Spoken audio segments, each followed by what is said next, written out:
17 सप्टेंबरला पुण्यातील कोथरूड परिसरामध्ये 2 गुन्हे उघडकीस आले होते। यामध्ये एका मुलाला गोळी मारल्याचा प्रकार घडला होता आणि काही अंतरावरच कोयत्याने वार केल्याची घटना घडली होती।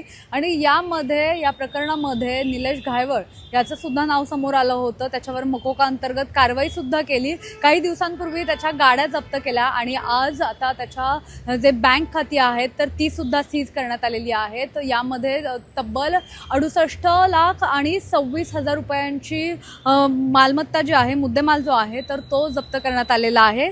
या संपूर्ण प्रकरणामध्ये आपण पाहिलं की 7 ते 8 जणांना ताब्यात घेण्यात आलं होतं। त्यांच्यावर मकोका अंतर्गत कारवाई करण्यात आली होती आणि त्यांच्या 2 चारचाकी वाहनं असतील, 2 दुचाकी वाहनं असतील तर ती सुद्धा ताब्यात घेण्यात आली होती। आणि त्यानंतर आता 10 बँक अकाउंट सीज करण्यात आलेली आहेत। ही बँक अकाउंट जी आहेत तर ती निलेश घायवळ त्यांचे काही कुटुंबीय आहेत तर ते कुटुंबीय आणि त्याचे काही मित्र किंवा निकटवर्ती असतील तर त्यांची सुद्धा ही बँक खाती आहेत। यासोबतच आता पुणे पोलीस जे आहेत ते वेगवेगळ्या बँक अकाउंट आणखी सीज करतायत। निलेश घायवळ सोबत फिरणारे मुलं असतील किंवा त्याच्या नावाने दहशत पसरवणारे जी मुलं आहेत तर त्यांची पण बँक खाती सीज करण्याचं काम सध्या सुरू आहे। चौकशी सुरू आहे। या संपूर्ण प्रकरणामध्ये आता नेमके आणखीन किती बँक खाती सील होत आहेत किंवा आणखी कोणाकोणाची चौकशी केली जाते आणि आणखी कोणाला ताब्यात घेतलं जात आहे का हे पाहणं महत्त्वाचं असणार आहे।